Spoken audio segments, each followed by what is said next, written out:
Bapak Ibu Saudara yang terkasih dalam Tuhan kita Yesus Kristus, puji nama Tuhan. Hari ini kita boleh kembali dipertemukan ibadah online pada hari ini. Kita bersyukur karena kasih Tuhan, penyertaan Tuhan masih diberikan Tuhan, masih dinyatakan Tuhan untuk setiap kita pada pagi hari ini. Mari sebelum kita mulai ibadah kita pagi hari ini, kita bersama-sama bersyukur, berdoa di hadapan Tuhan. Mari kita berdoa. Sungguh besar kasih-Mu untuk setiap kami Tuhan. Bahwasanya Engkau Allah kami yang setia, Engkau Allah kami yang mulia. Sebab kesetiaan-Mu Tuhan, kasih yang Engkau berikan untuk setiap kami tidak ada batasnya.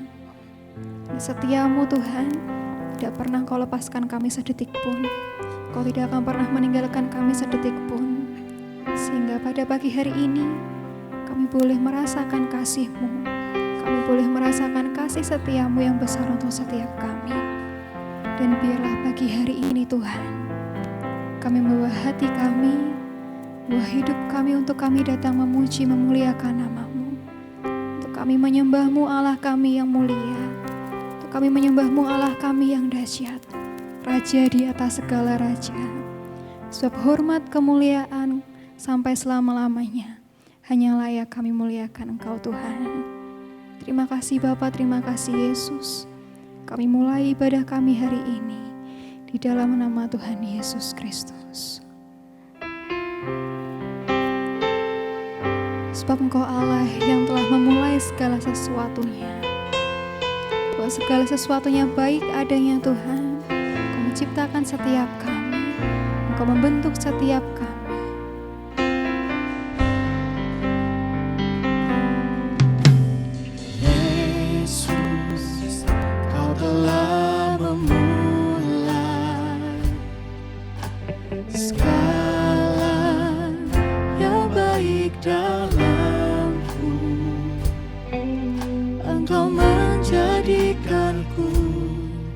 Serupa gambaran-Mu dan berharga di mata-Mu.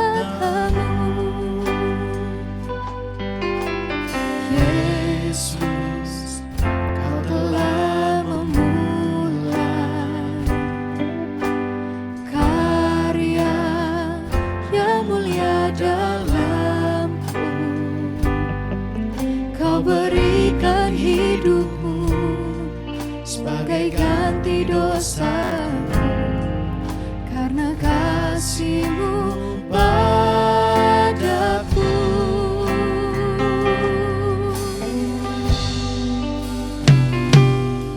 Sekarang ku memuji-Mu, Allah yang setia, yang tak pernah meninggalkan perbuatan tangan-Mu. Sekarang ku menyembah-Mu, Allah yang mulia, sempurnakan segenap hidupku agar indah bagimu.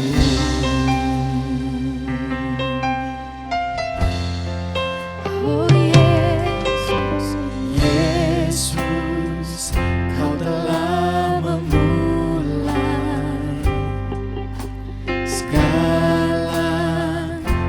baik dalam-Ku. Engkau menjadikanku serupa gambaran-Mu dan berharga di mata-Mu.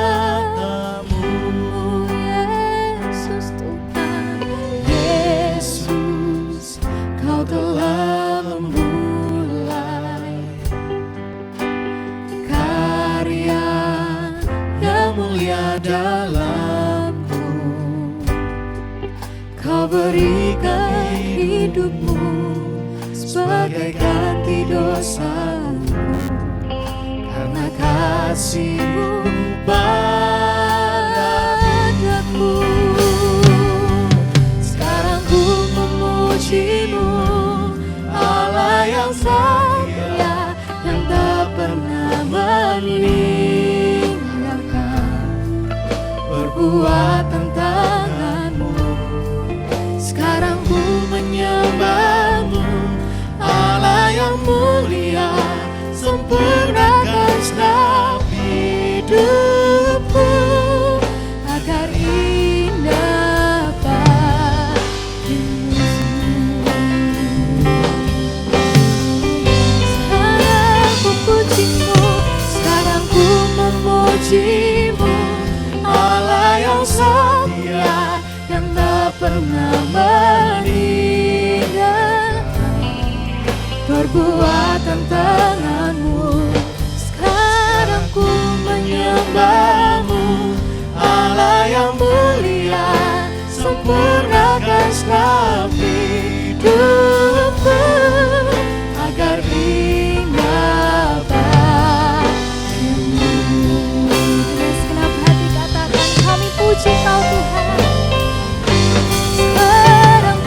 pernah mengingat perbuatan tanganmu. Sekarang ku menyembahmu, Allah yang mulia, sempurnakan segenap hidupku agar indah bagimu, agar indah bagimu, agar indah bagimu, agar indah bagimu, agar indah bagimu.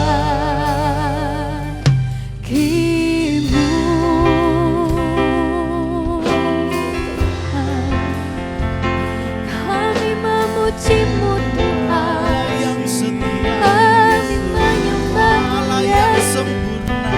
Oh Allah yang setia, oh Allah yang mulia, oh Yesus yang layak disembah selamanya. Sembah kami bagimu,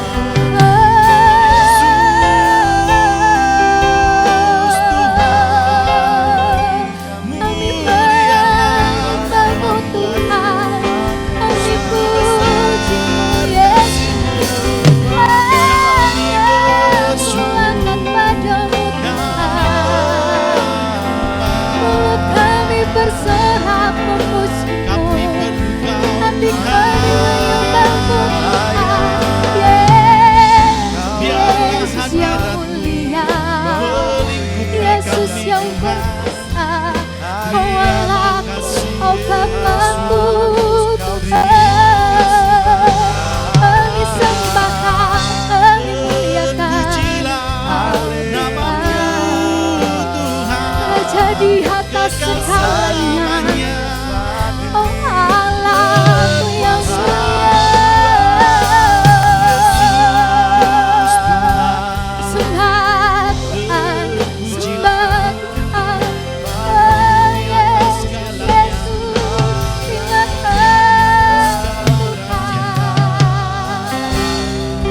oh Kau yang ku sembah, Kau ku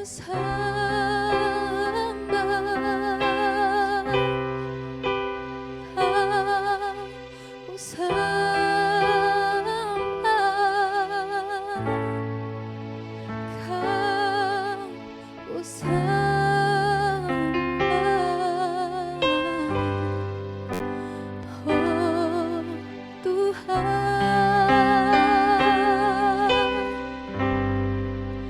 Kau ku sembah,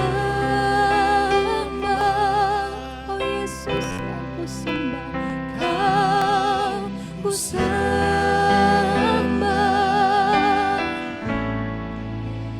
Kau ku sembah, oh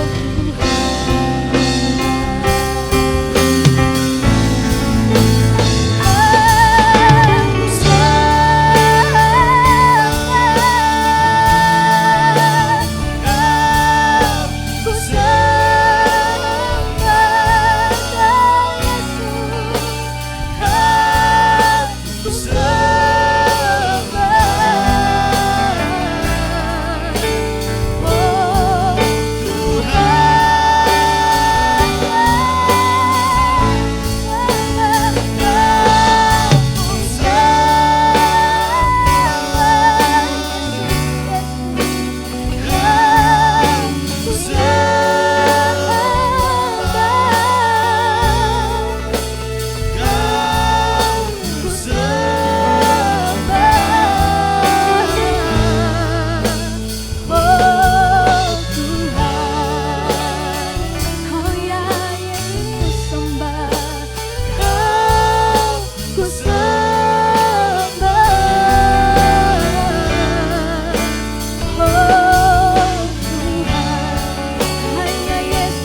puji nama Tuhan. Bersama-sama katakan, Amin. Puji nama Tuhan. Sebab Tuhan kita Raja Maha Besar. Amin. Haleluya. Mari bersama-sama muji nama Tuhan. Haleluya. Tuhan kita Raja Maha Besar. Mari bersama. Tuhan Raja Maha Besar. Yeay. Mari datang menyembah Dia. Sebab Tuhan kita Raja Maha Besar. Tuhan Raja Maha Besar. Amin. Mari datang menyembah Dia. Dia pencipta dunia ini. Dia pencipta dunia ini. Dia membentuk gunung-gunung. Kehadirannya datanglah. Mari bersyukur padanya. Dengan suka bernyanyilah. Ya waktu keselamatan pujian Tuhan Raja Maha Besar. Yeay. Tuhan Raja Maha Besar. Tuhan Raja Maha Besar. Mari datang menyembah Dia. Tuhan Raja, Tuhan Raja Maha Besar. Mari datang menyembah Dia. Dia pencipta, Dia pencipta dunia ini. Dia membantu gunung-gunung. Kehadirannya datanglah. Mari bersyukur padanya. Dengan suka bernyanyilah. Ya waktu keselamatan pujian Tuhan Raja Maha Besar. Dialah pencipta dunia ini. Amin. Yang membantu gunung-gunung. Kehadirannya datanglah. Mari bersyukur padanya. Dengan suka bernyanyilah. Ya waktu keselamatan pujian Tuhan Raja Maha Besar. Tuhan Raja Maha Besar. Tuhan Raja Maha. Tuhan Raja Maha. Tuhan Raja Maha Besar. Haleluya. Puji nama Dialah Tuhan. Tuhan yang maha besar. Dia layak dipuji dan disembah. Amin. Amin. Kuasanya lebih dahsyat dari segala kuasa yang ada di dunia ini. Amin. Mari bersama-sama katakan. Sebab Tuhan Maha Besar dan sangat terpuji. Dia lebih dahsyat dari segala alam. Sebab Tuhan Maha Besar dan sangat terpuji. Kuasanya dahsyat menghancurkan musuh. Dengan iman katakan. Karena Tuhan kemuliaannya sungguh nyata di dalam kehidupan kita. Amin. Ceritakanlah kemuliaan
Tuhan maha besar dan sangat terpuji.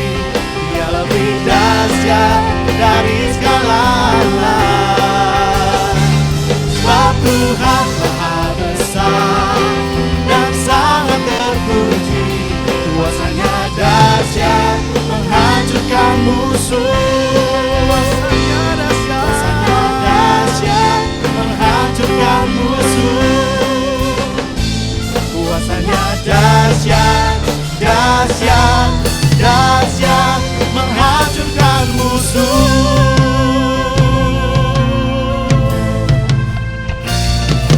Haleluya. Haleluya. Kemuliaan buat Tuhan. Puji nama Tuhan. Kita bersyukur sebab kita punya Tuhan yang maha besar. Dialah sumber segalanya kekuatan dalam hidup kita. Mari Bapak Ibu Saudara, biarlah pagi hari ini kita bersungguh-sungguh di hadapan Tuhan. Biarlah pujian ini boleh menguatkan setiap kita. Biarlah pujian ini menjadi kerinduan setiap hati kita. Untuk kita mau erat dengan hatinya Tuhan. Untuk mau terus bersandar hanya pada Tuhan. Betapa ajaib dan dahsyatnya Tuhan, kejadianku. Kau menenun diriku serupa gambaranmu.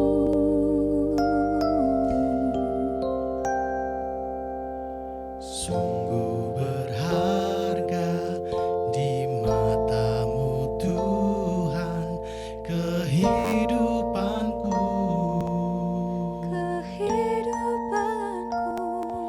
Kau membawa hatiku mendekat erat dengan hatimu.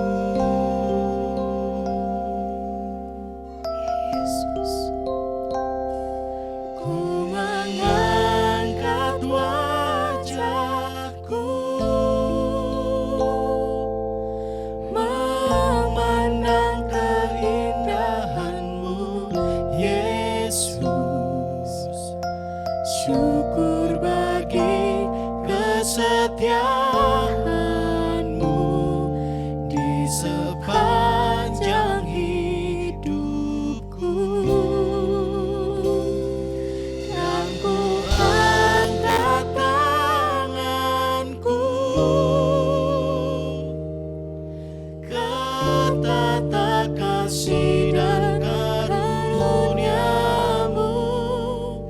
Tak sekalipun Kau tinggalkanku, Yesus sahabatku. Sungguh Allah kami yang ajaib dan dahsyat Tuhan. Betapa ajaib dan dahsyatnya Tuhan, kejadianku. Kau menenun diriku serupa gambaran-Mu. sungguh berharga. Berharga di matamu Tuhan, kehidupanku. Kau membawa hatiku mendekat erat dengan hati-Mu.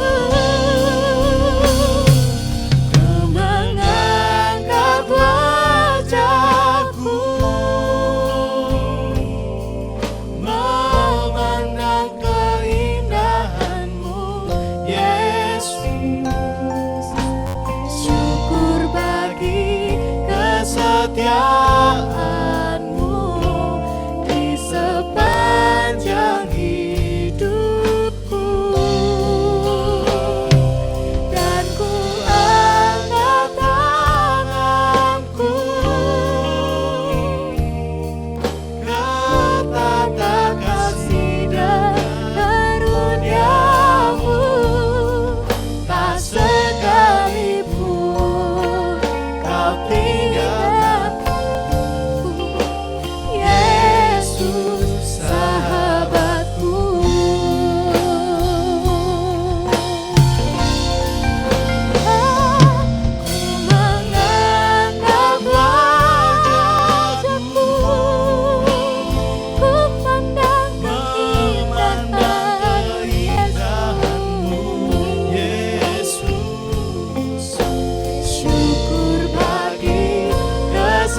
kemuliaan-Mu di sepanjang hidupku. Angkat tanganku sekarang,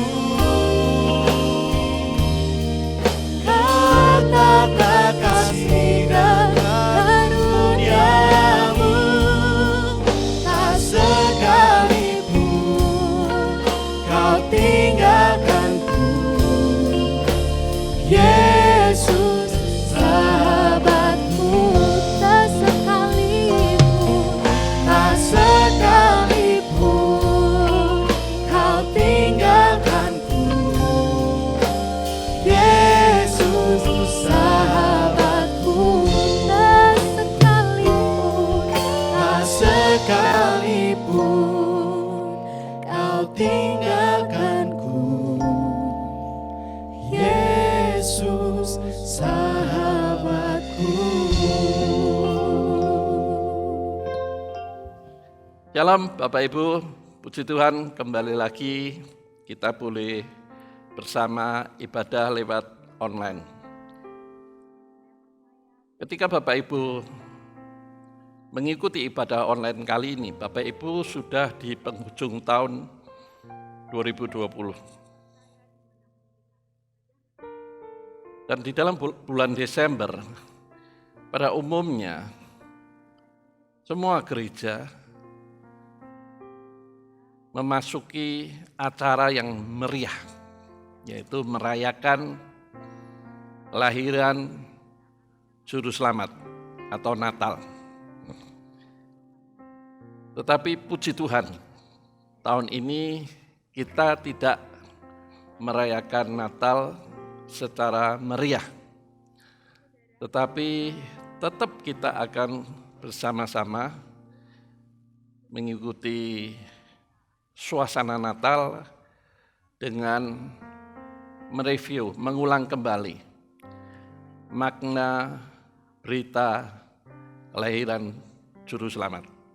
Oleh sebab itu, mulai Desember ini, awal Desember dan seterusnya, kemudian nanti di penghujung tahun, yaitu minggu keempat, kita akan bersama-sama mengikuti semacam sebuah drama Natal. Ya, jadi tahun ini tidak ada acara perayaan, tidak ada sama sekali. Kita hanya mengenang kembali makna Natal atau berita sukacita bagi manusia di bumi ini. Nah, untuk itu mari kita awali dengan doa terlebih dahulu. Bapak Surgawi, terima kasih kembali kami boleh mengikuti ibadah online dan kami boleh memasuki bulan Desember dengan selamat, tak kurang suatu apapun. Di tengah-tengah pandemi COVID-19, kami boleh ada sebagaimana kami ada.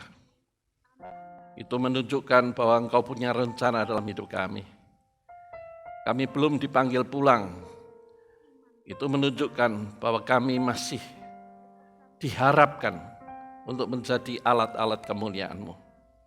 Kami mengucap syukur untuk pemuritan yang sudah kami lewati, menambah wawasan dan mengingatkan untuk kami mempersiapkan diri menjadi saksi Kristus di mana saja kami berada, dengan memiliki pemahaman yang benar untuk kami memberitakan berita sukacita bahwa Yesus Juru Selamat telah lahir dalam dunia ini. Engkau berkati setiap jemaat Tuhan yang mengikuti ibadah online ini, tentunya dengan hikmat, dengan hati antusias dan rasa bersyukur, karena sudah menerima keselamatan yang Kau anugerahkan dalam hidup kami. Berfirmanlah Tuhan, sebab kami siap, dan kami menyambut dengan sukacita di dalam nama Tuhan Yesus. Amin. Bapak Ibu, tema firman Tuhan pada kesempatan ini adalah Natal adalah berita pemulihan.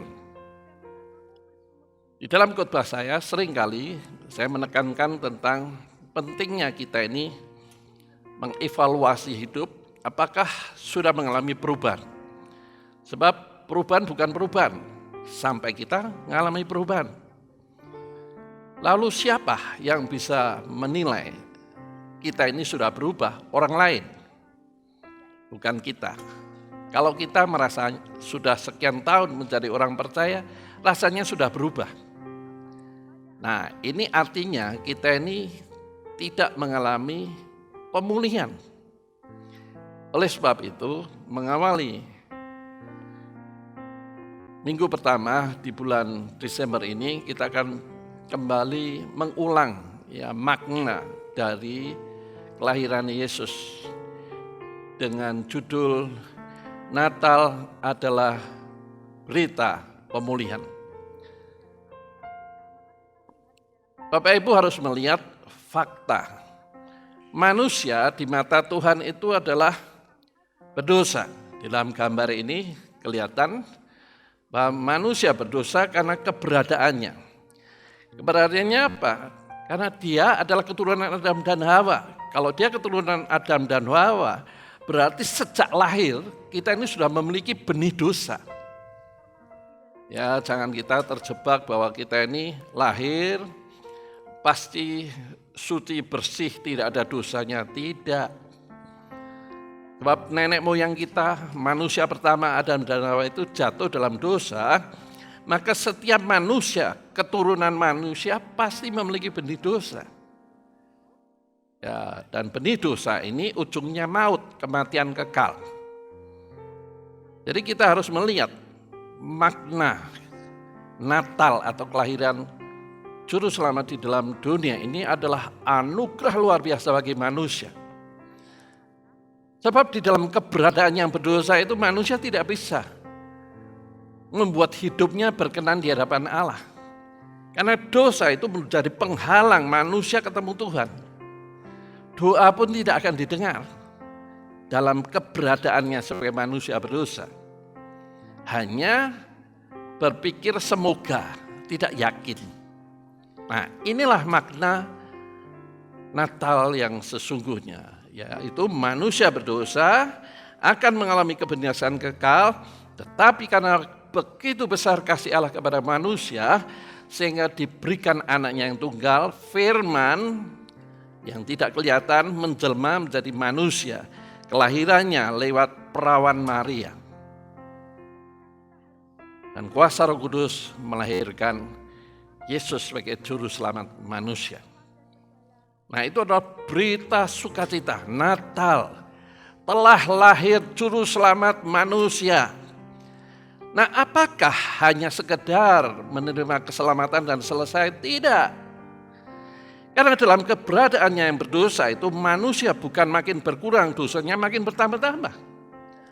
Belum lagi pengaruh dari kutukan dosa nenek moyang. Apa kita tahu nenek moyang kita penyembah berhala? Oh, ayah saya enggak, Pak. Kakek saya enggak, kakek buyut. Kakeknya lagi. Kan ada yang tahu. Nah, karena akibat itu maka dosa, kutukan itu mengejar. Termasuk dalam kehidupan kita. Nah, inilah yang ingin Tuhan pulihkan. Sehingga hidup kita ini makin berkenan, makin indah di hadapan Tuhan. Lewat apa? Jembatannya adalah lewat kematian Kristus. Manusia tidak bisa menyelamatkan dirinya dengan kemampuan, dengan usaha perbuatan baik. Coba bayangkanlah, kalau sehari kita ini berbuat salah, dosa, marah, mengata-ngatai orang, belum ada faktanya. Kemudian berkata bohong, sehari sekali aja lah. 1 bulan berapa kali? 30 kali kan? 1 tahun berapa? 1080 kali. Coba bayangkan, perbuatan dosa kita ini setahun itu 1080 kali. Usaha kebaikan kita ini berapa kali? Tidak mungkin manusia ini bisa berkenan di hadapan Allah dengan perbuatan baiknya. Itulah sebabnya Tuhan rela mati di kayu salib dengan harapan supaya manusia ini mengalami pemulihan. Sebab proses pemulihan ini bertahap. Ya, proses pemulihan segala sesuatu. Seperti yang dikatakan para nabi dalam kitab Perjanjian Lama ini, melalui proses pengeratan daging. Jadi kalau hidup lama kita ini, gaya hidup, budaya, kebiasaan yang berbau mistik tentunya, itu masih mengikat, mengakar. Ya, lebih takut setan daripada takut Tuhan. Ya, tidak takut Tuhan, membiasakan diri berbuat dosa. Ini menunjukkan hidupnya belum mengalami pemulihan, walaupun sudah diselamatkan. Nah, apa Pak? Ujungnya mengalami pemulihan segala sesuatu, hidupnya sejahtera. Di dalam roh, jiwa ini pikiran, perasaan, dan kehendak, tubuh. Kalau berkeluarga, setelah menerima Kristus, keluarganya menjadi harmonis.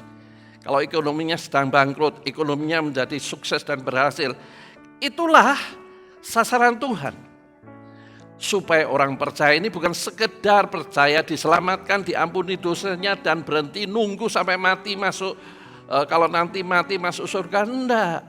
Selama kita hidup ini kita mengalami proses demi proses.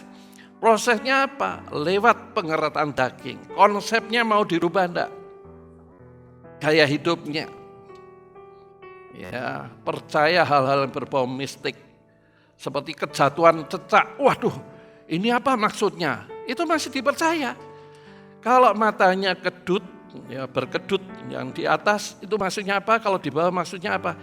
Ini kan mistik semua. Tidak percaya bahwa hidup kita dalam tangan Tuhan itu tidak ada sesuatu yang bisa menyentuh.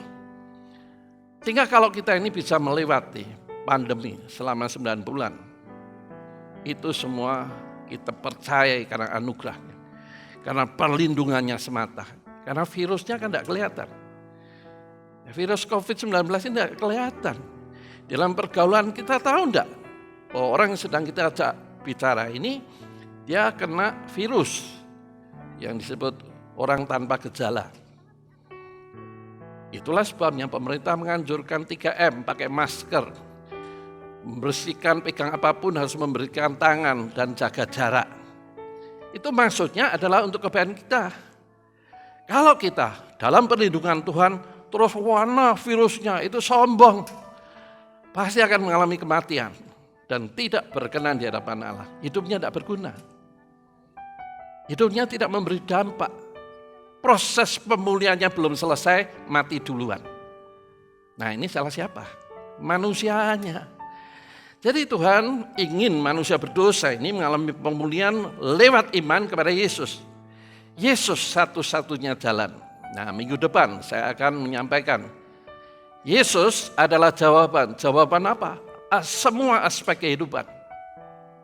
Ya, Yesus jawaban semua aspek kehidupan. Ya, kita harus melihat ini. Betapa luar biasa.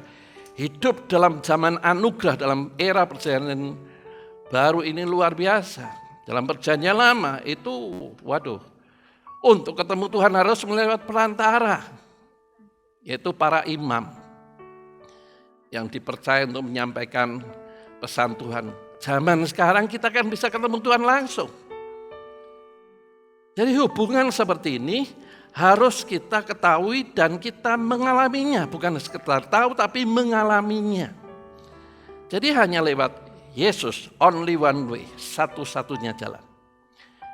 Yohanes 14 ayat 6 menjelaskan itu. Akulah jalan dan keselamatan. Tidak ada seorang pun, akulah jalan kebenaran dan kehidupan, maksud saya. Akulah jalan kebenaran dan kehidupan. Tidak ada seorang pun akan ketemu dengan Allah kecuali melalui aku. Itu maksudnya beriman kepada Yesus. Bukan Tuhan ngomong aku punya jalan. Bukan Tuhan ngomong aku punya cara. Bukan Tuhan mengatakan aku punya metode. Tidak. Tuhan mengatakan akulah jalan, only one way. Setiap orang yang percaya Yesus itulah yang punya kesempatan mengalami pemulihan hubungan dengan Allah. Dan pemulihan itu hubungannya sangat intim digambarkan di dalam Efesus pasal 2 itu seperti ayah dan bapak. Hubungan kita yang dulunya jauh menjadi dekat karena kematian Kristus. Sehingga kita ini bukan Allah yang maha kuasa, Allah yang sangat jauh. Tidak, tapi karena Bapa.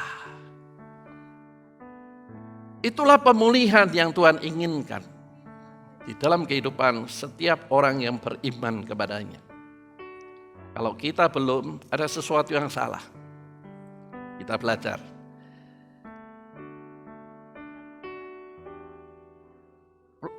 Kita belajar lewat Lukas 4 ayat 18 dan 19. Di sini ada 5 poin yang akan saya bagikan.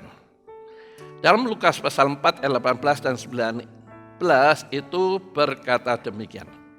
Roh Tuhan ada padaku, oleh sebab ia telah mengurapi aku. Ini yang ngomong Tuhan Yesus. Roh Tuhan ada padaku. Tuhan itu Yesus punya roh dan Roh Kudus juga ada dalam dirinya. Sama seperti kita. Kita ini punya roh, kalau tidak punya roh, tidak mungkin kita ini hidup. Hanya jasad. Kalau sekarang cloning, manusia berusaha mengcloning. Cloning kambing dengan kualitas bagus, cloning sapi dengan kualitas bagus, maka diproduksi sebanyak-banyaknya, sehingga akhirnya semua kambing, semua sapi kualitasnya bagus. Manusia berusaha mengcloning manusia. Ahli-ahli yang berpikir yang tidak percaya Tuhan itu, dia berpikir bahwa manusia itu sama seperti hewan. Hanya tubuh dan jiwa saja. Tidak, manusia itu punya roh dan roh itu sumbernya dari Allah. Jadi kalau manusia mengcloning manusia tanpa roh, itu namanya robot. Nah, Tuhan ngomong, roh Allah ada padaku. Dia sendiri ada Allah firman, tetapi ada Roh Kudus di dalam dirinya. Sama seperti kita. Roma 8 ayat 16 mengatakan, tidakkah engkau tahu bahwa roh itu ada di dalammu, sehingga roh itu bersama-sama dengan roh kita mengakui Aba ya Bapa. Hanya Roh Kudus yang ada dalam diri kita ini yang bisa membuat kita mengakui bahwa Yesus adalah Allah. Allah adalah Bapa. Ya, Tuhan Yesus mengatakan. Nah, tujuannya apa? Ada 5 poin. Yang pertama, menyampaikan kabar baik kepada orang-orang miskin. Itu poin pertama. Poin kedua, ia telah mengutus aku untuk memberitakan pembebasan kepada orang-orang tawan yang terikat dengan belenggu dosa, keinginan daging, keinginan dosa. Itu dibebaskan tujuannya. Itulah sebabnya di awal tadi saya katakan mengalami pemulihan. Jadi tidak mungkin orang yang mengalami pemulihan itu masih terikat dosa. Ada sesuatu yang salah di dalam dirinya. Dan penglihatan bagi orang-orang buta. Tidak memahami rencana Allah di dalam kehidupan orang percaya. Dan membebaskan orang yang tertindas. Tertindas ini kompleks, ya luas sekali. Tertindas oleh karena belenggu dosa. Tertindas karena kutukan nenek moyang. Tertindas oleh karena situasi dan kondisi. Tetapi situasi dan kondisi itu sebetulnya tidak bisa menindas rohnya. Tubuh bisa tertindas, misalnya di daerah-daerah yang tidak boleh percaya Tuhan Yesus, itu tertindas, ya masuk penjara, tertindas tubuhnya, jiwanya juga, tetapi rohnya tidak. Sebab Alkitab mengatakan, ada orang bisa membinasakan tubuh, tetapi roh tidak bisa dibinasakan. Nah, itu tertindas ini sebetulnya luas, ya. Tetapi saya tidak akan membahas secara luas juga. Hanya yang simpel saja. Dan yang kelima adalah untuk memberitakan tahun rahmat Tuhan telah datang. 5 poin ini akan kita bahas dalam kesempatan ini. Yang pertama, Yesus datang untuk menyampaikan kabar baik kepada orang-orang miskin.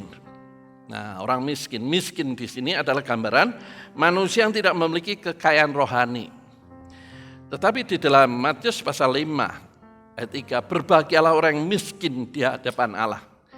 Jadi orang miskin yang dimaksud dalam Matius 5 ayat 3 adalah orang yang rendah hati di hadapan Allah. Yang pertama miskin rohani, yang kedua adalah orang yang rendah hati. Orang yang rendah hatilah yang akan mengalami pemulihan segala sesuatu. Kenapa bisa demikian, Pak? Karena dia mengatakan hidupku bukan aku lagi. Hidupku adalah milik Kristus. seyogyanya. Hidup yang kuhidupi adalah untuk memuliakan nama Yesus. Itu orang yang rendah hati. Jadi bukan orang percaya punya pegangan, yaitu percaya Yesus. Tapi hidupnya tidak mau dirubah, maka dia tidak akan mengalami pemulihan segala sesuatu. Sebagaimana yang dikatakan dalam Kisah Rasul ayat 21. Yesus ada di surga, tetapi akan turun datang kembali setelah mengalami pemulihan segala sesuatu seperti yang dikatakan para nabi. Nah, para nabi kita tahu. Musa nabi, Yeremia nabi, Yesaya juga nabi. Nah, apa yang dikatakan? Oh, luar biasa sekali itu. Maksudnya apa yang dikatakan para nabi mereka tidak ngalami. Tapi mereka sedang menubuatkan apa yang terjadi. Kapan itu Pak? Sekarang di zaman anugerah ini. Jadi kalau kita sebagai orang percaya tidak mengalami ada sesuatu yang salah dengan diri kita. Jangan-jangan kita merasa sudah kaya rohani. Tidak perlu mendengar khotbah. Cukup batal kita merasa tahu sendiri. Tanpa tuntunan Roh Kudus kita bisa sesat. Yang kedua, tidak rendah hati. Selama kita tidak rendah hati, itu di mata Tuhan kita sombong. Nah, karena di dalam Wahyu pasal 3, itu jelaskan, mengatakan aku kaya, aku tidak butuh apa-apa. Di mata Tuhan kau tidak tahu, kau miskin, kau telanjang, tidak berpakaian kebenaran. Ya, jadi Yesus datang adalah untuk memberitakan kepada orang-orang miskin yang mau menerima kekayaan rohani, yang mau merendahkan diri di hadapan Tuhan. Kalau ia sadar, maka ia mau bayar. Lewat apa Pak? Sekolah kehidupan, sehingga iman berkembang. Jadi kehidupan ini sekolah. Kapan Pak selesainya? Kalau kita mati. Jadi selama kita hidup ini sekolah diperbaiki terus. Ya sama, dalam keluarga ini sebetulnya sekolah, tidak ada selesainya. Masuk perguruan tinggi mungkin 4 tahun bisa selesai. Masuk dalam keluarga tidak bisa selesai. Kenapa Pak? Karena hati manusia siapa yang tahu? Dalamnya lautan bisa diketahui. Nah, bagaimana Pak supaya harmonis? Maka kedua-duanya harus seiman, mengenal Tuhan dan membangun rohaninya sungguh-sungguh.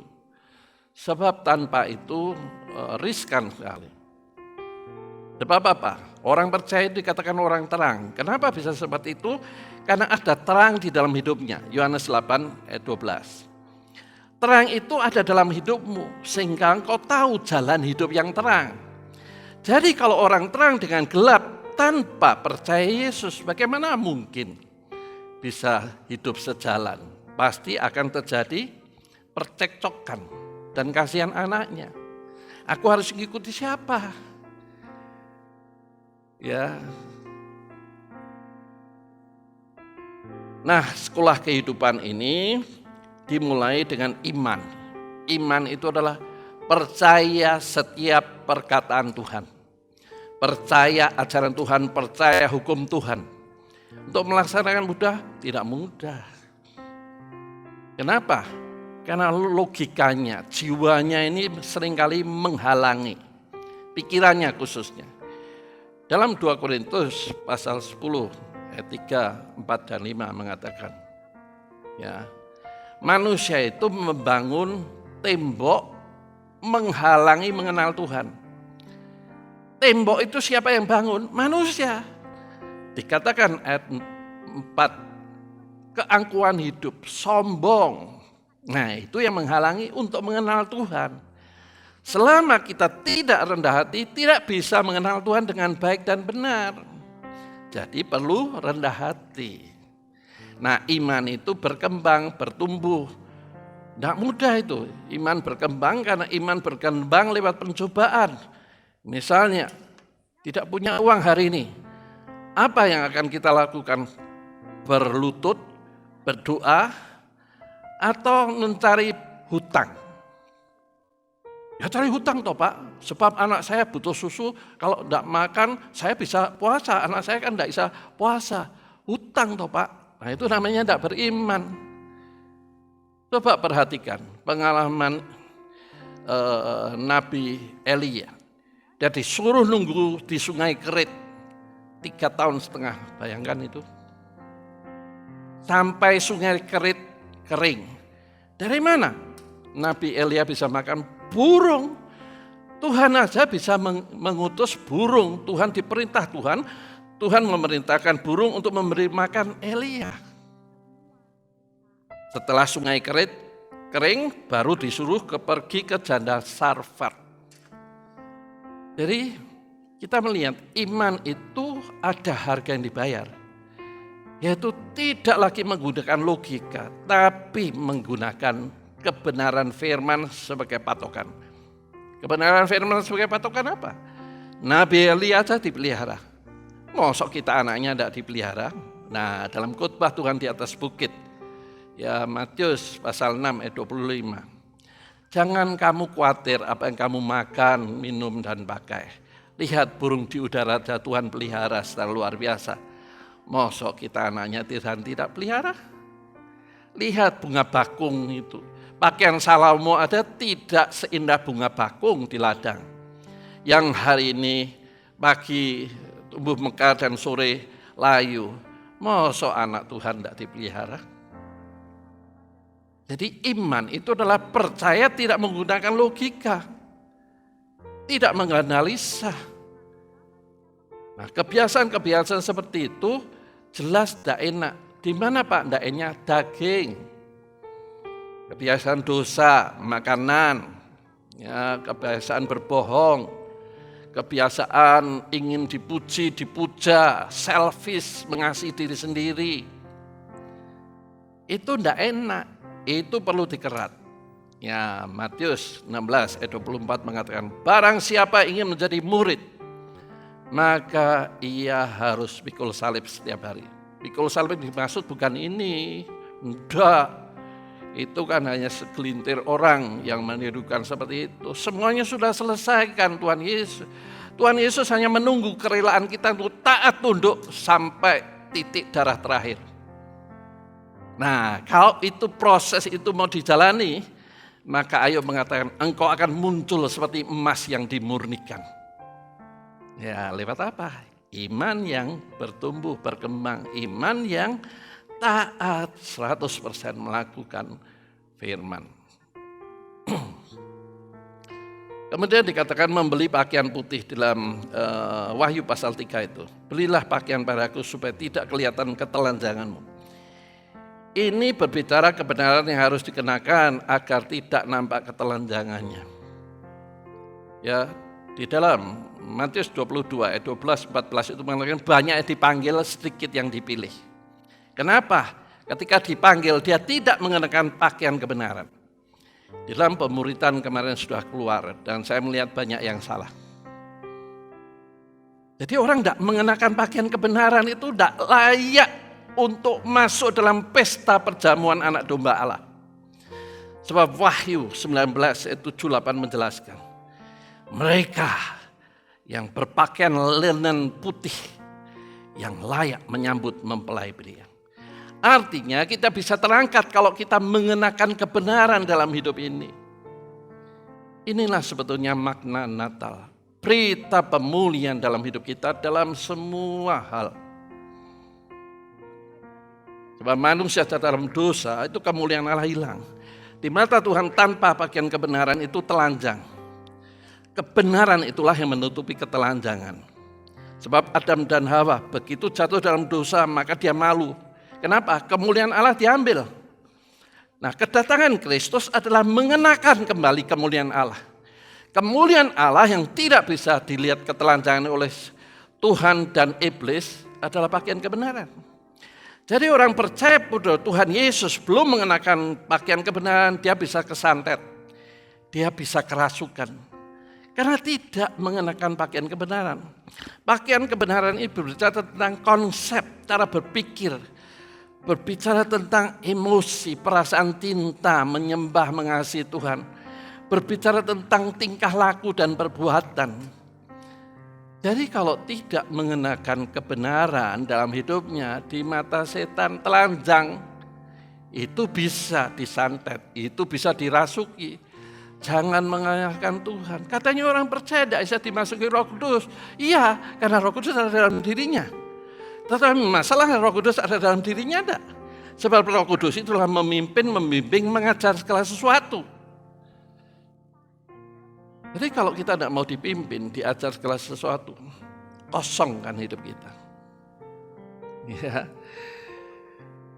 Nah, itulah sebabnya minta minyak pelumas, berbicara tentang Roh Kudus, sehingga kita bisa melihat rencana Allah yang luar biasa. Tahu indahnya sebagai orang percaya, bukan sekedar beragama, punya pegangan, tidak.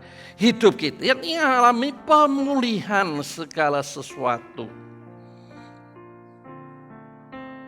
Yang kedua, dan ia telah mengutus aku untuk memberitakan pembebasan kepada orang tawanan. Kalimat ini dipahami sebagai berikut. Manusia ini kodrat keberadaannya berdosa, diperbudak, diperhamba oleh dosa. Tidak bisa melepaskan diri. Sama seperti yang ditulis dalam Roma pasal 7, 14, 15 itu. Celakalah aku ingin berbuat baik, tapi justru yang jahat aku lakukan. Jadi manusia itu tidak bisa melepaskan dirinya. Dalam kedagingannya tidak mampu. Tetapi ayat 24-25 di dalam Roma pasal 7. Syukur dalam Kristus. Jadi hidup dalam Kristus sungguh-sungguh. Baru kita punya kuasa, kemampuan untuk hidup mengalami kemenangan. Sama seperti yang ditulis dalam 2 Korintus 2 ayat 14. Barang siapa di dalam Kristus selalu mengalami kemenangan. Bukan kadang-kadang. Kadang menang, kadang kalah. Tidak dikatakan dengan jelas. Dalam terjemahan bahasa apapun, dalam 2 Korintus 2 ayat 14 itu selalu.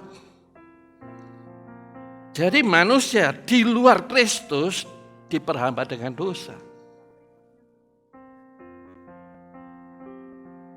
Tetapi siapa dalam Kristus? Taat firman, karena iman, mempercayakan hidup kepada Kristus, bukan percaya Yesus saja, tapi mempercayakan hidup untuk dituntun, berharap, mengandalkan Tuhan. Dia akan mengalami kemenangan. Dalam Roma 8 ayat 37 mengatakan, barang siapa dalam Kristus, ia lebih dari pemenangan. Tidak ada sesuatu yang bisa menjauhkan kita dari kasih Tuhan. Yang kedua adalah iblis. Iblis itu datang merusak dan membinasakan dengan berbagai cara. Sakit penyakit bisa dari iblis, bisa juga karena gaya hidup kita yang tidak memperhatikan menjaga tubuh. Misalnya di masa sekarang ini, ya masa hujan seperti ini, ya kita kemana-mana tidak pakai jaket. Itu artinya akan kita sengaja merusak tubuh kita. Kasih tahu pakai masker, ya tidak mau pakai masker. Kasih tahu naik sepeda motor pakai helm, tidak mau pakai helm. Itu namanya kan dia itu tidak mau menghargai bait sucinya. Kalau kecelakaan mati jangan nyalakan Tuhan. Karena Tuhan juga memberikan hikmat kebijaksanaan kepada pemerintah. Setiap orang mengendarai kendaraan harus pakai helm. Tuhan memberikan hikmat itu. Dan Alkitab pun mengatakan, jaga tubuh dengan baik, karena tubuh adalah bait suci Allah. Kebiasaan buruk, judi. Ya, susah cari uang, judi aja. Ya, mabuk, narkoba, seks bebas. Ya, aduh, susahlah. Saya sedih melihat akhir zaman ini. Ya, karena anak-anak muda, aduh. Menurut survei, SMP aja sudah seks bebas. Apalagi SMA, apalagi perguruan. Kenapa bisa demikian? Dan Bapak Ibu, menurut survei, 90% yang kena narkoba orang Kristen. Bisa bayangkan? Karena incaran iblis sebetulnya. Stres dorong, wah beli aja. Udahlah, kita mabuk nanti kan lupa sejenak masalahnya. Setelah sadar masalahnya datang lagi. Nah, kenapa bisa demikian? Karena tidak sungguh-sungguh. Itulah sebabnya Matius 22. Ketika saya sedih melihat situasi kondisi seperti ini. LGBT. Puji Tuhan Indonesia melarang. Coba di luar negeri. Pendeta pun susah. Kalau tidak menikahkan orang yang LGBT, pendetanya dituntut. Karena hukumnya harus kok. Bisa bayangkan itu? Puji Tuhan Bapak Ibu masih hidup di Indonesia. Hukumnya jelas. Ya, tetapi anak Tuhan mengabaikan. Kenapa? Pengaruh lingkungan, gadget. Kalau didoktrin tiap hari seperti itu pasti jatuh dia. Itulah sebabnya Matius 22 ayat 12-14. Banyak yang dipanggil, sedikit yang dipilih. Karena mengabaikan untuk dipulihkan. Dia masih hidup menurut logikanya sendiri. Susah kan? Yang tahu seperti saya ini kan susah. Bagi yang tidak tahu lumrah zaman edan, orang melu keduman gitu. Jadi menganggap itu lumrah. Kan gila kan seperti itu. Coba Bapak Ibu melihat ayam jago mengejar ayam jago pasti mengejar ayam betina dong. Artinya binatang aja mengerti lawan jenisnya. Masa manusia tidak tahu lawan jenisnya. Itu kan mengabaikan penciptaan Tuhan itu. Oh Pak, ini kan memang logikanya dipakai. Ini memang bawaan, apa Tuhan salah menciptakan manusia? Kalau seandainya salah, Tuhan kan sanggup memulihkan. Nah, kenapa tidak mengandalkan Tuhan? Ya karena masih pakai logika. Yang ketiga, dan penglihatan bagi orang-orang buta, dan membebaskan orang yang tertindas. Ya, tertindas tadi sudah saya singgung ya. Kalimat ini berbicara manusia di luar Yesus tidak tahu hal-hal rohani. Awal-awal saat pandemi saya sudah menyampaikan tentang dunia roh. Memang tidak bisa detail, tapi garis besarnya tujuannya supaya kita mempelajari kitab dengan baik. Ya, mata rohani buta maka tidak mengerti. Ingat Tuhan datang adalah untuk memulihkan segala sesuatu. Memulihkan segala sesuatu itu ya roh, jiwa, pikiran, perasaan, kehendak, dan tentunya tubuh yang sakit jadi sehat. Nah, pengertian sakit jadi sehat itu ditulis dalam Matius pasal 8 ayat 17. Itu mengutip Yesaya 53. Yesus datang untuk menyembuhkan kelemahan. Kelemahan itu gen dan sakit penyakit. Artinya dua hal ini dipulihkan dalam era perjanjian baru ini. Kalau era perjanjian lama itu ada yang namanya mandul, misalnya Hana. Ya, ibunya Samuel, dia mandul sehingga dia seringkali dilecehkan oleh Penina. Tetapi dia berharap ya karena mandul. Nah, mandul di masa lalu itu memang butuh anugerah, tetapi di masa sekarang oleh kebenaran firman maka yang mandul menjadi sehat. Apa Pak dasarnya? Sebab saya sedang menantikan janin. Menurut dokter begini-begini, okelah itu secara medis memang seperti itu. Tapi ingat bagi Tuhan tidak ada yang perkara yang mustahil. Ya, saya punya teman, ya, ovumnya itu kan dua. Wanita itu punya dua ovum. Ovum pertama kering. Ovum yang kedua itu ada kista harus dipotong. Jadi telur itu tidak bisa turun sehingga tidak bisa dibuai oleh sperma pria. Yang satu kering tidak mungkin bisa keluar telurnya, yang satu dipotong. Dari mana telurnya? Tidak mungkin kan? Bagi Tuhan tidak ada perkara yang mustahil. Akhirnya dia bisa punya anak sampai 3. Dari mana itu? Karena firman itu memerdekakan dari kelemahan itu tadi. Saya punya teman juga, ya katanya spermanya sedikit, minimal 2 juta, 3 juta. Dia hanya berapa ratus ribu, sehingga tidak mampu untuk membuahi telur istrinya. Saya ngomong, bagi Tuhan tidak ada perkara yang mustahil. Baca, renungkan firman, lakukan. Amsal 4 ayat 20-22 mengatakan, maka kebenaran itu kan memulihkan tubuhmu menjadi sehat. Kebenaran itu diperhatikan, direnungkan, dan dilakukan, itu menyembuhkan tubuhnya. Termasuk di dalam hal ini, sperma yang lemah menjadi kuat. Tidak ada yang perkara mustahil. Nah, masalahnya kita tidak memahami rohani. Jawabannya seringkali, wah naik gitu ya susah. Jadi maunya seperti ke dokter, kasih pil minum sembuh. Tidak bisa.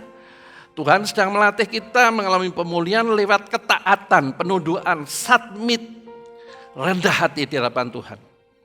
Baru akan mengalami pemulihan. Jadi selama tidak mau, jangan salahkan Tuhan dong. Karena Tuhan sudah memberikan solusi, tapi solusi tidak mau dilakukan.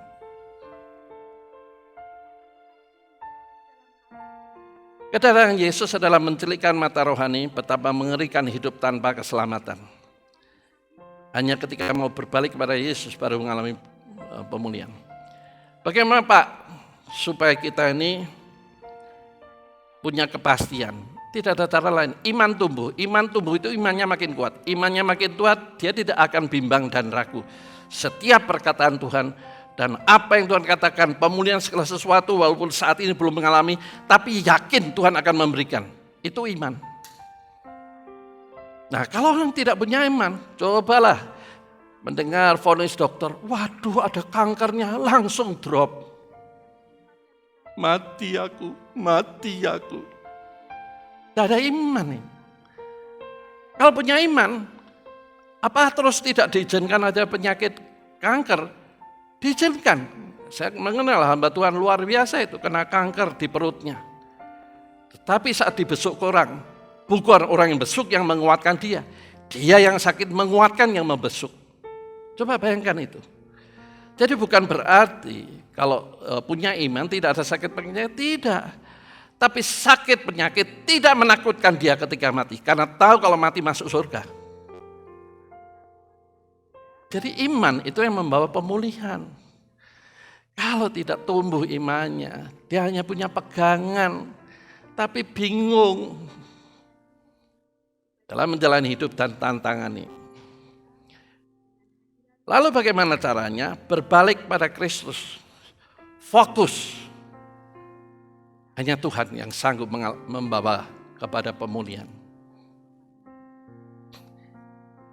Yesus datang memberi pelita kehidupan, sayang umat menaruh di bawah kolong. Jadi pelita kehidupan itu adalah terang. Terang itu adalah anugerah keselamatan. Firman itu juga terang. Karena Tuhan mengatakan akulah terang.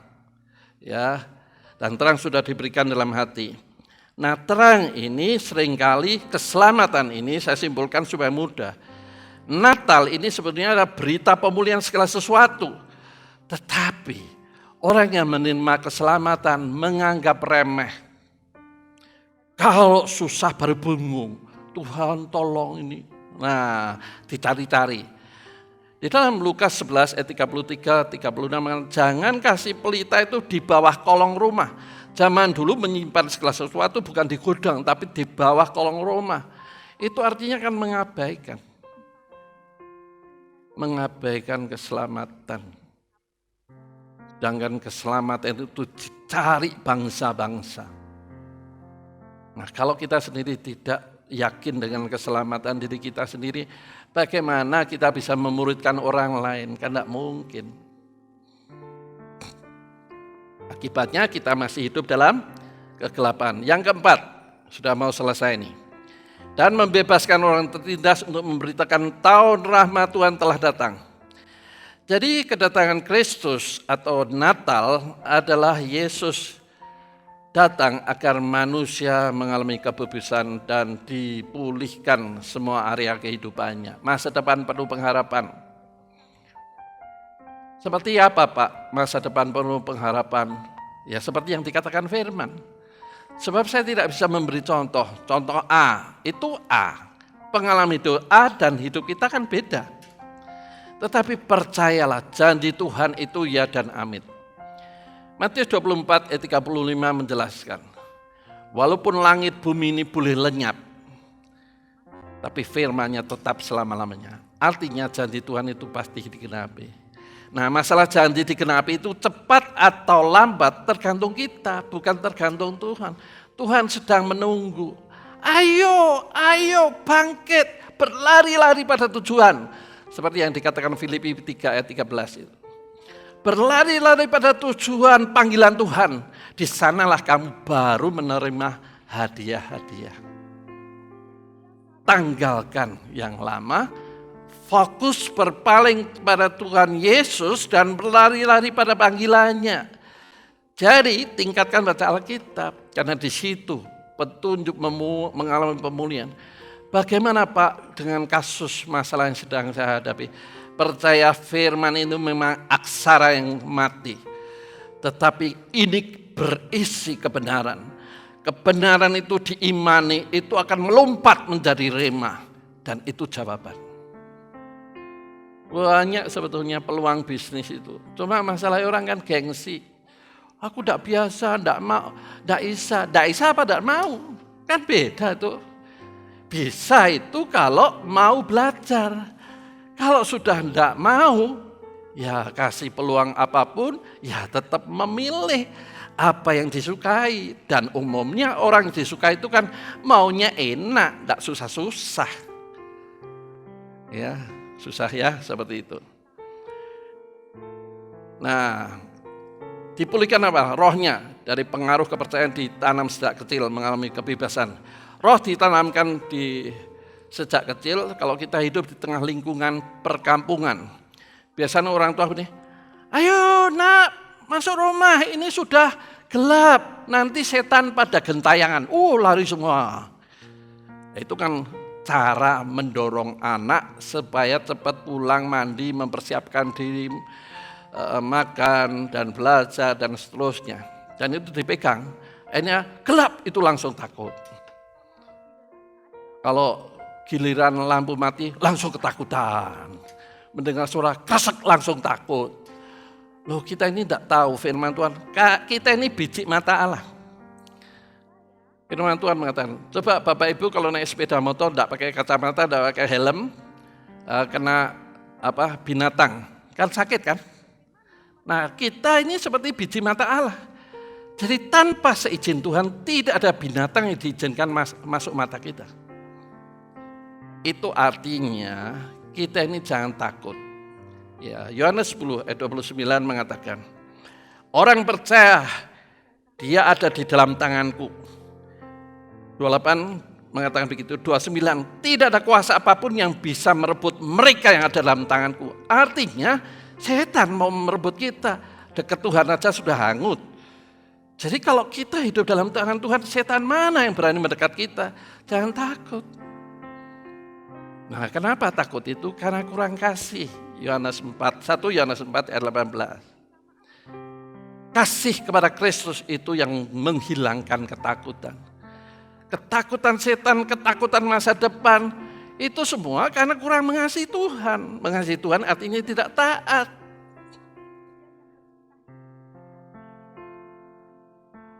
Jadi roh itu yang menghalangi sebetulnya. Ya, kepercayaan-kepercayaan ini. Jiwa, kebiasaan dosa yang mengikat seumur hidup. Hanya taat akan firman mengalami kebebasan. Tubuh, Matius 8 ayat 17. Yesaya menjelaskan, ketangan Yesus adalah untuk memikul kelemahan, faktor keturunan gen tadi. Dan saya sudah menjelaskan, dan menanggung penyakit.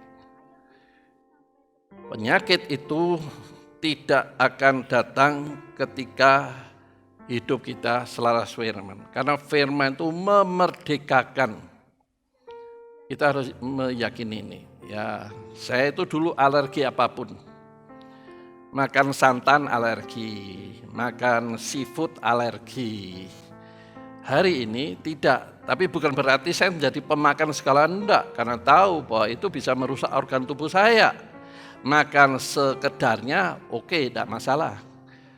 Ya, jadi artinya kita ini setelah dalam Kristus menjadi pelaku firman, itu akan membuat kita ini menjadi sehat sesuai dengan firman Tuhan di dalam Amsal pasal 4 ayat 20 sampai 22 yang mengatakan perhatikan dan lakukan firman, karena itu yang akan menjadi kesembuhan seluruh tubuhmu. Luar biasa ya.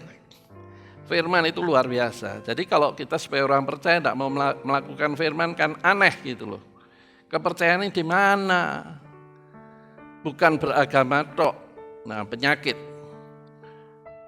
Loh Pak, berarti Bapak tidak pernah minum Pak? Saya puji Tuhan hanya minum vitamin aja. Loh kok Bapak masuk angin minum apa? Jamu saja. Ada jahenya. Tubuh hangat, keluar keringatnya, anginnya keluar. Ya, jadi sebetulnya Tuhan itu sudah menyediakan herbal, termasuk sayur, buah-buahan. Semua kandungan sayur, buah-buahan itu sangat bagus untuk tubuh.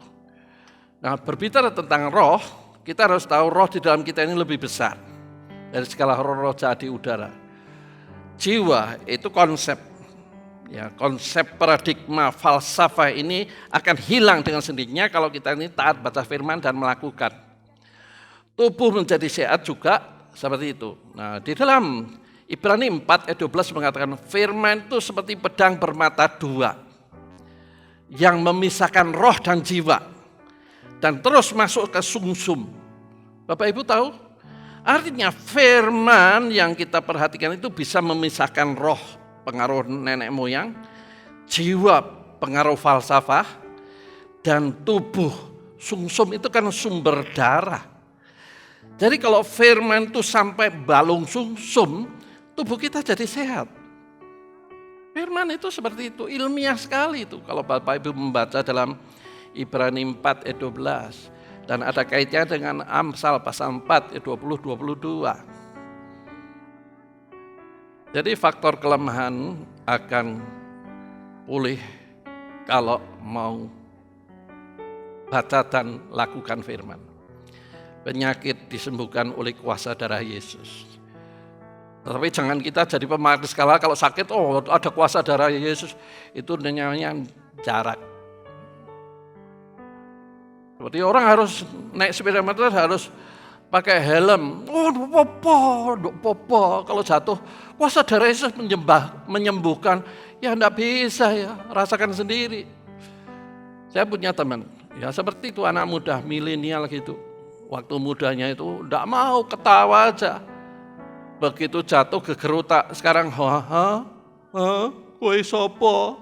Salah sendiri kan? Kuasa darah Yesus tidak bisa menyembuhkan orang seperti itu. Kecuali Tuhan punya rencana lain. Salah sendiri itu.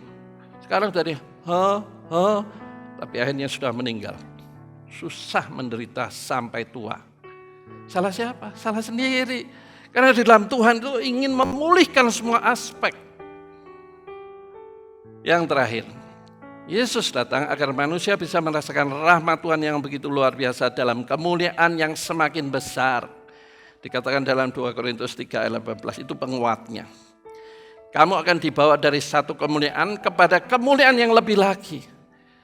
Itu artinya hidup orang percaya ini progresif, terus naik dan tidak pernah turun dan tidak jadi kepala dan bukan ekor. Lewat apa? Ketaatan firman. Tidak ada cara lain. Telah datang tahun rahmat Tuhan memulihkan manusia dari yang miskin secara rohani menjadi kaya sehingga hidup seperti emas yang telah dimurnikan. Hidupnya penuh dengan kemuliaan Allah.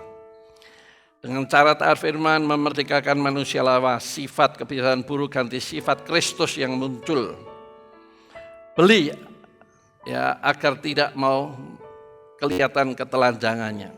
Beli itu artinya melakukan, karena hidup ini adalah proses, hidupnya adalah sekolah kehidupan. Tanpa bayar harganya tidak mungkin. Contoh, di tengah-tengah pandemi ini, anak sekolah tatap muka kan jarang. Hari-hari terakhir ini boleh, tapi tidak ada paksakan. Menteri Pendidikan dan Kebudayaan, Mas Nadiem mengatakan tidak ada paksaan harus. Artinya ada kesepakatan antara guru dan orang tua. Kalau mengizinkan, silahkan. Kalau tidak, ya tidak masalah. Nah, Bapak Ibu bisa bayangkan, orang belajar di rumah. Belajar di rumah, orang tuanya banyak juga tidak tahu pelajaran hari-hari ini. Terus apa yang? Ya hanya tanya temannya aja, kasih jawabannya ini. Kalau anak ini murid seperti itu, modelnya seperti itu, lulus, kira-kira punya pengetahuan enggak? Jelas tidak. Maka dari itu Tuhan mengizinkan ujian. Ujian itu adalah sekolah kehidupan. Nah, sekolah kehidupan ini yang membuat kita menjadi tangguh berwawasan. Kenapa orang barat itu anak-anak harus ke asrama supaya mandiri?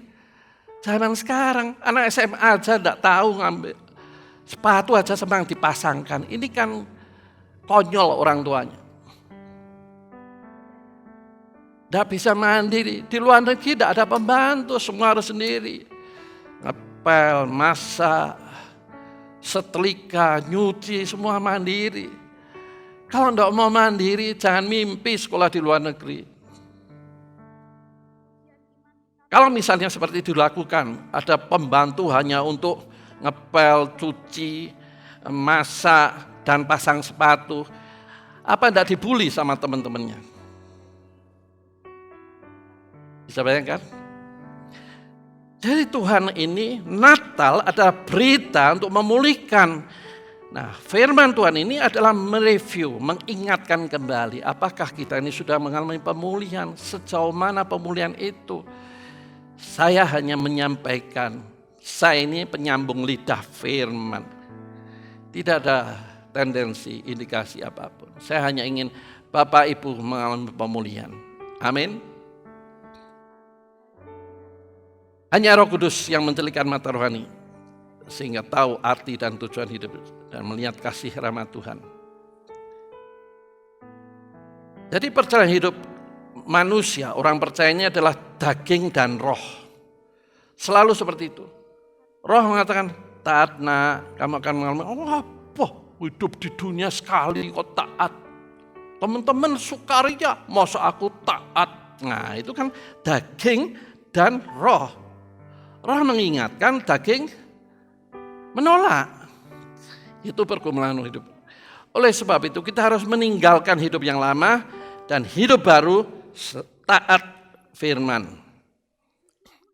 Hanya Roh Kudus yang akan membuat kita memiliki hidup yang baru. Sehingga hidup yang baru ini kita akan mengalami namanya kemuliaan. Bahkan Tuhan mengatakan menjanjikan membawa kemuliaan yang lebih lagi. Kesimpulannya, dosa dan iblis mendatangkan kerusakan dan akhirnya membinasakan. Yesus datang memulihkan semua aspek kehidupan manusia, yaitu roh, jiwa, tubuh, keluarga, ekonomi. Kiranya renungan firman Tuhan itu mendorong Bapak Ibu. Motivasi saya hanya satu, mendorong Bapak Ibu mengalami. Bukan kata orang, aku ngalami. Taat firman. Tuhan memberkati. Mari kita berdoa. Bapa Surgawi, isi hatimu sudah hamba sampaikan. Hamba memang terbatas. Tetapi hamba percaya Roh Kudus yang tidak terbatas akan berbicara terus kepada jemaat dan siapa saja mengikuti ibadah online ini. Sehingga mereka boleh mengalami pemulihan segala sesuatu. Lewat sebentar kami akan menikmati perjamuan kudus. Bila kembali Engkau hadir dalam hidup kami, menuntun, membimbing, mengajar kami, sehingga kami boleh memiliki masa depan yang penuh pengharapan. Kami terima firman-Mu dengan penuh ucapan syukur di dalam nama Tuhan Yesus. Bapak Ibu, mari kita nyanyikan pujian ini bersama. Bapak Ibu, saya ajak untuk menaikkan pujian ini bersama. Ku ada sebab anugerah. Ku ada karena kasih-Mu.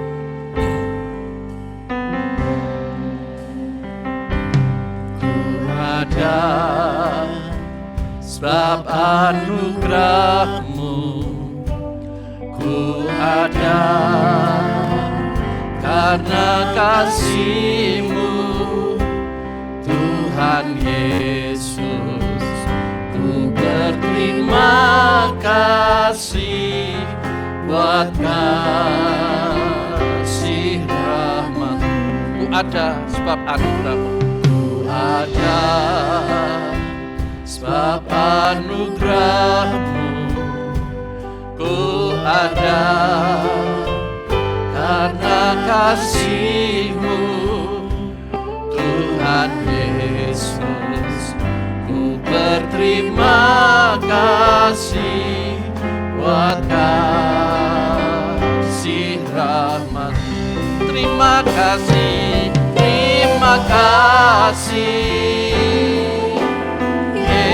Yesus, Yesus. Terima kasih, hanya anugerah-Mu buat hidupku sekarang. Bukan memuji-Mu selamanya.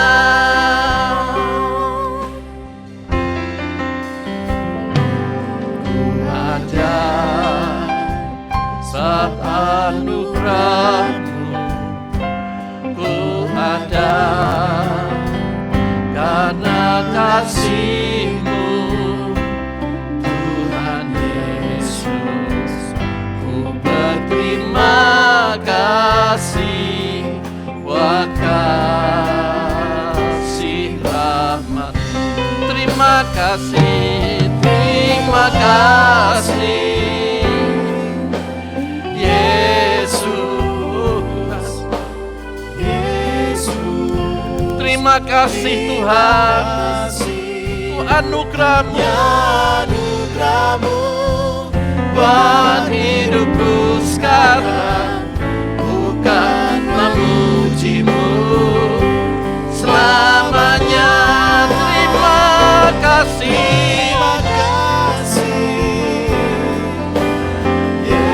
Yesus, Yesus. Terima kasih, hanya anugerah-Mu buat hidupku sekarang.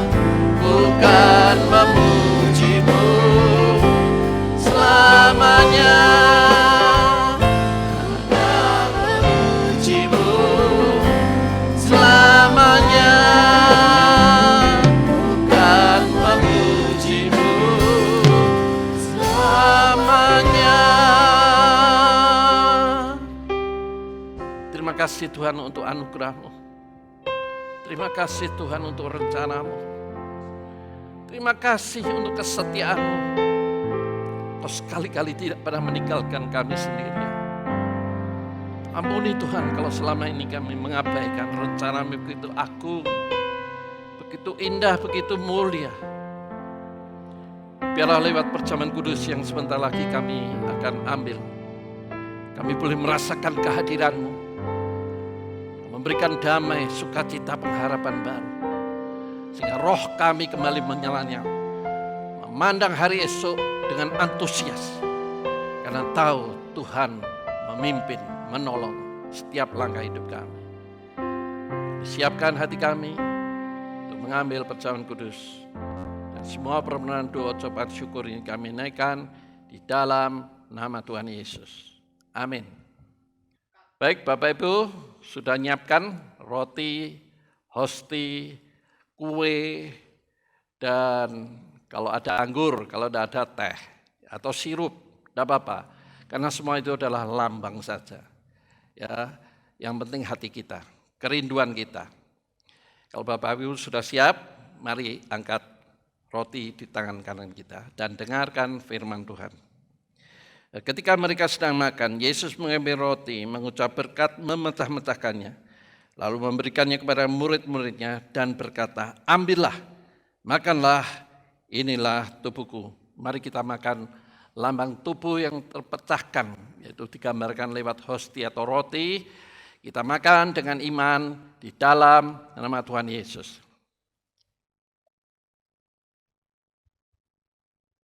Terima kasih Tuhan. Hadirlah Tuhan di dalam hidup kami. Pimpinlah dan kuasailah pikiran kami. Sehingga kami boleh menjalani hidup bukan kehendakku, tapi kehendak-Mu yang jadi. Supaya lewat hidup kami bisa memuliakan nama Tuhan. Bapak Ibu, mari angkat cawan di tangan kanan kita dan dengarkan firman Tuhan. Sesudah itu, ia mengambil cawan, mengucap syukur, lalu memberikannya kepada mereka dan berkata, minumlah kamu semua dari cawan ini. Sebab inilah darahku, darah perjanjian yang ditumpahkan bagi banyak orang untuk pengampunan dosa. Bapak Ibu, dengan rendah hati kita datang dan mohon ampun kepada Tuhan. Mari kita minum lambang kuasa darah Yesus yang menyucikan, menguduskan, dan menyembuhkan ini dengan iman di dalam nama Tuhan Yesus. Mari kita minum bersama.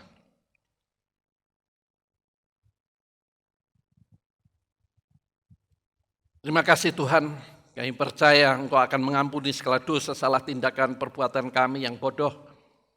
Mulai sejak saat ini, kami mohon Engkau memimpin kami. Setiap langkah, keputusan, tindakan kami, bila semuanya selaras dengan kehendak-Mu.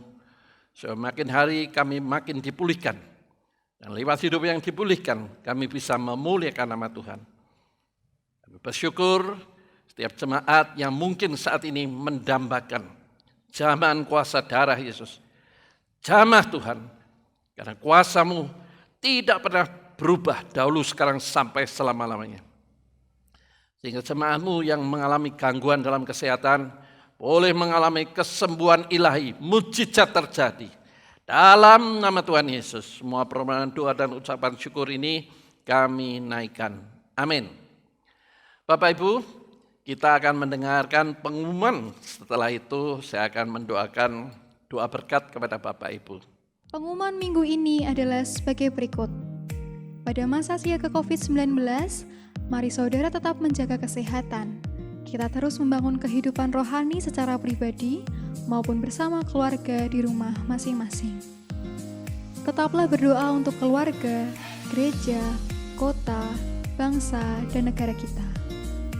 Meskipun ibadah kita laksanakan secara online, mari tetap memberikan persembahan seperti ketika kita beribadah setiap minggu di gereja.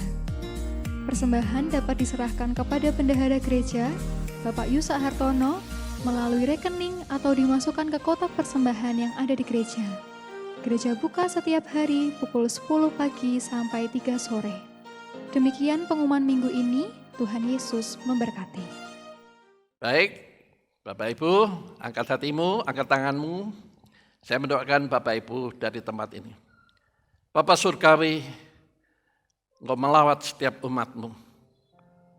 Jamahan kasih dan kuasa-Mu. Berkat dan rahmat-Mu yang selalu baru Engkau limpahkan. Bila kasih setia Allah Bapa, pertolongan Roh Kudus selalu menyertai kehidupan anak-anak-Mu. Keluarga menjadi sejahtera, suami yang sombong menjadi rendah hati, istri yang tidak tunduk menjadi tunduk, seperti jemaat tunduk kepada gereja. Tuhan berkati usaha pekerjaan, semua yang tidak bertentangan dengan firman Tuhan, dibuat Tuhan menjadi berhasil. Terimalah berkat ini dengan iman di dalam nama Tuhan Yesus. Setiap kita yang percaya katakan, amin. Tuhan memberkati, sampai ketemu lagi.